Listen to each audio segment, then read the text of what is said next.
Hello दोस्तों, नमस्कार। SM किसी चैनल में मैं आप सभी लोगों का दिल से बहुत बहुत स्वागत करता हूँ। दोस्तों, आप सभी लोगों को पता ही है, काफ़ी सारे अलग अलग टाइप के कमेंट आते रहते हैं, अलग अलग टॉपिक को लेकर रिक्वेस्ट यहाँ पे आती ही रहती है।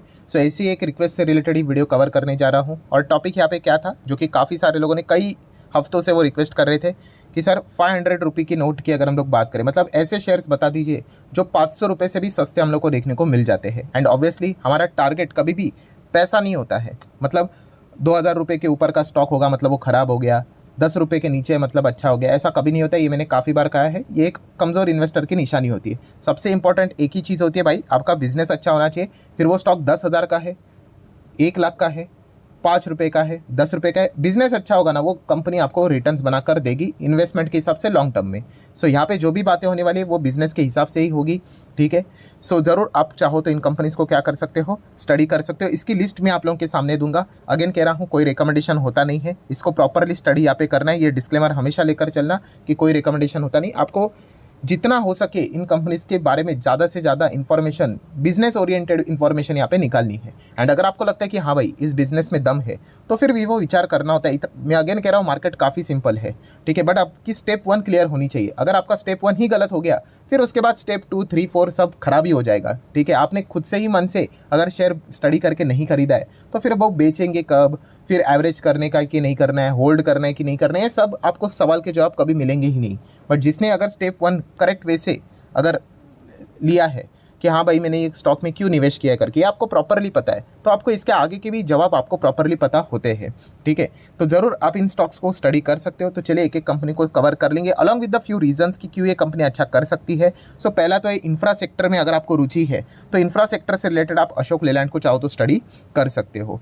अशोक लेलैंड अगर देखा गया, ठीक है, अभी पिछले 5 साल में तो अच्छा ही परफॉर्मेंस दिया है, 176। बट उसके पहले अगर आप देखोगे, काफ़ी सारा बीच में तो 2018 का माहौल आया था। 18 में तो भाई बहुत ही हालत यहाँ पे ख़राब कर दी थी, एकदम ज़ोरदार यहाँ पे क्रैश यहाँ पे इस कंपनी ने दिखा दिया था। ये भी कंपनी मेरे पास थी, बहुत पुराने समय से है यहाँ पे मैं इसको होल्ड कर रहा हूँ। अगेन सेम मतलब प्राइम मिनिस्टर नरेंद्र मोदी जी नहीं भी थे, मतलब डॉक्टर मनमोहन सिंह जी प्रधानमंत्री थे, तब से यहाँ पे होल्ड करा था। उसके बाद आप देख सकते हैं इतना बड़ा क्रैश भी यहाँ पे हुआ। अभी बिजनेस अच्छा है तो रिकवरी हो ही जाएगी, अभी वो झेलना आना चाहिए।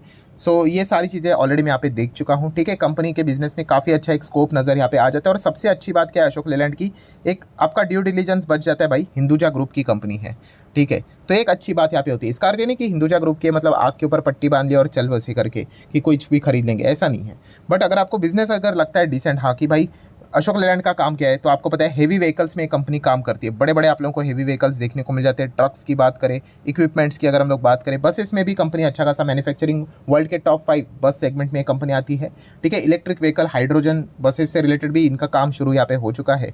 तो उस सेगमेंट में अगर आपको इच्छा है, मतलब आपको लगता है कि हाँ ये सेगमेंट अच्छा है, तो फिर आप अशोक लेलैंड के बारे में सोचिए। अगर आपको इस सेगमेंट में ही रुचि नहीं है बिजनेस में, तो फिर पढ़ के क्या करोगे, छोड़ दीजिए। कितने सारे अलग अलग बिजनेस आपको मिल जाएंगे।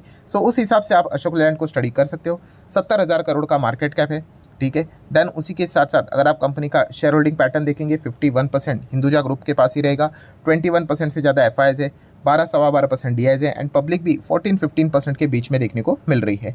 काफ़ी डिसेंट साइज़ की कंपनी देखने को मिल जाती है। If you are interested in infra sector and उसमें भी हेवी व्हीकल्स, तो अशोक लेलैंड आप अपने रडार के ऊपर रख सकते हो। Then JSW infrastructure limited, yes, ये कंपनी हाल ही में लिस्ट यहाँ पे हुई है। लिस्टिंग से लेकर अभी तक कंपनी ने डिसेंट रिटर्न्स ही यहाँ पे दिखाए, 70-80% के आसपास। रिटर्न्स में हमें ज़्यादा मतलब उसको लेकर बाइंग का डिसीजन हम लोग कभी नहीं बनाते हैं, आप सभी लोगों को पता है। बट बिजनेस की बात करें, अगेन सेम चीज़, JSW ग्रुप से बिलोंग करता है भाई, तो JSW ग्रुप आया, बहुत बड़ा नाम है, ठीक है। तो एक ड्यू डिलीजेंस बच जाता है, इंफ्रा सेगमेंट में अच्छा काम देखने को मिल जाता है। 64,000 करोड़ का मार्केट कैप है।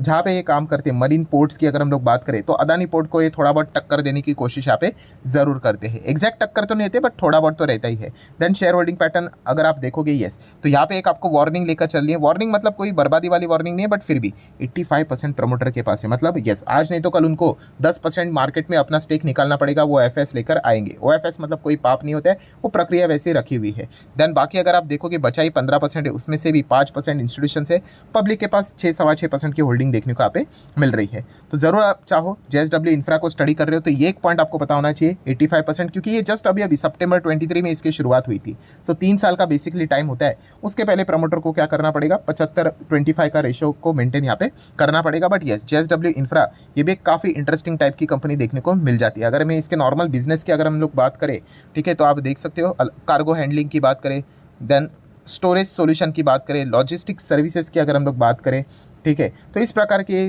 सर्विसेज ये प्रोवाइड करने का काम ये कंपनी यहाँ पे करती है, जो कि JSW ग्रुप का ही है, जो कि आपको पता होना चाहिए। नेक्स्ट अगर हम लोग बात करें, अगर केमिकल सेगमेंट में अगर आप इंटरेस्ट रखते हो तो केमिकल से रिलेटेड आप FCL जैसे रिस्की कंपनी को जरूर स्टडी कर सकते हो। ये कंपनी हर किसी के लिए नहीं है, काफ़ी रिस्की है, बिकॉज अगर देखा गया एक स्मॉल कैप है। स्मॉल कैप में भाई बताना चाहूँगा अभी वापस ये टॉप पे आया, इसलिए हर किसी को अच्छा लग रहा है। बीच में कंपनी ने एकदम से सडनली झटका दिया था 30-40% की गिरावट दिखा के, बट एक स्मॉल कैप में इस प्रकार की चीज़ें देखने को मिल जाती है। अच्छी बात यह है केमिकल सेगमेंट में होने के बावजूद कंपनी ने अच्छा योगदान दिखाया है।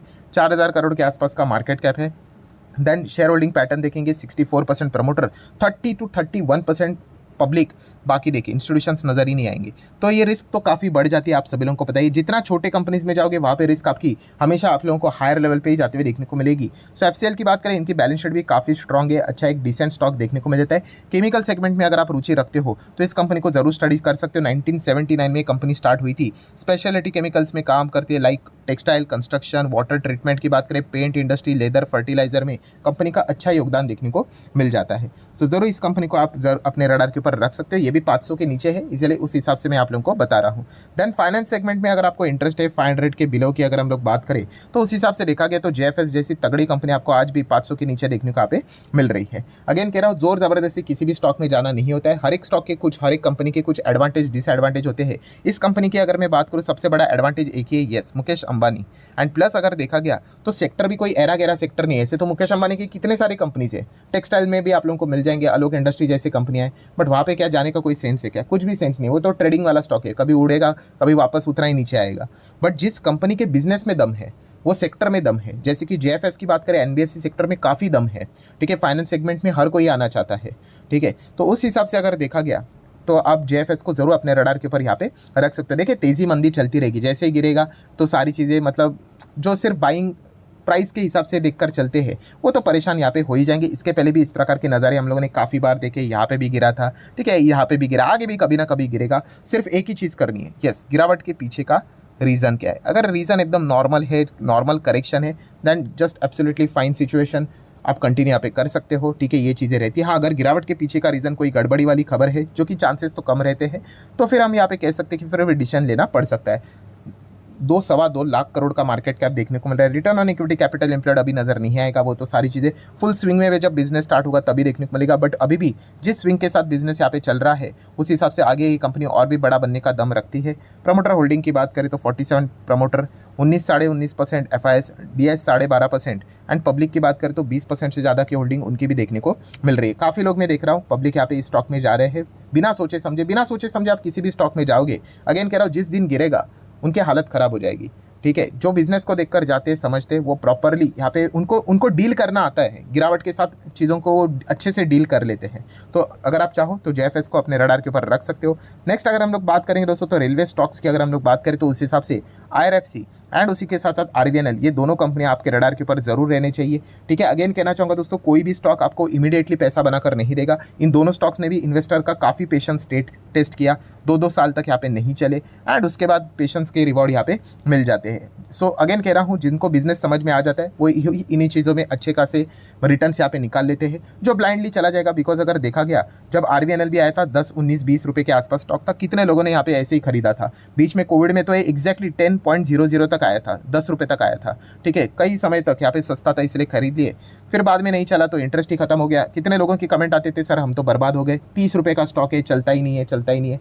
वो प्राइस ओरिएंटेड प्लेयर से अभी हम क्या ही कर सकते हैं। अभी जैसे रॉकेट बन गया तो अभी उन्होंने डेफिनेटली खरीदा होगा 300-400 पे, ऐसे हायर लेवल पे आके खरीद लेते, क्योंकि प्राइस ओरिएंटेड ही है। वापस यही स्टॉक अगर नीचे आ गया 50-60 रुपया तो वापस एग्जिट की बात करेंगे। सो उस कैटेगरी में कभी मत आना दोस्तों, क्योंकि शेयर मार्केट उस कैटेगरी वालों को हमेशा बाहर निकालता रहता है, क्योंकि मार्केट कभी भी ऐसा नहीं चलता है, मार्केट हमेशा ऐसा चलेगा, ठीक है। तो जब भी ऐसे गिरावट वाले सिनेरियो आएंगे तो ऐसे लॉजिक वालों के लिए बहुत ही मतलब वो सिचुएशन एकदम खतरनाक बन जाती है। देन अगर हम बात करेंगे पावर सेगमेंट की बात करें, खास करके रिन्यूएबल सेगमेंट, सो हमारा फेवरेट स्टॉक तो आपको पता ही है टाटा पावर। इसको आप जरूर स्टडी कर सकते हो, अलग अलग स्टोरीज बनती रहती है। 400 के नीचे जाएगा 3, ठीक है यार जाने दो, उसमें क्या फ़र्क पड़ता है, जब तक बिजनेस में दम है ना तब तक ठीक है, तब तक ये कंपनियां हम लोगों को अच्छा ही करते हुए देखने को मिलेगी। जब तक बिजनेस जिंदा है ना, बाकी सारी चीज़ें ओवर वैल्यूड, अच्छे कंपनीज के स्टॉक्स ही ओवर वैल्यूड होते हुए देखने को मिल जाते हैं। ऑटो एंसिलरी की अगर हम लोग बात करें तो उस हिसाब से आप मदरसन इंटरनेशनल को थोड़ा बहुत स्टडी कर सकते हो, 180 पे है।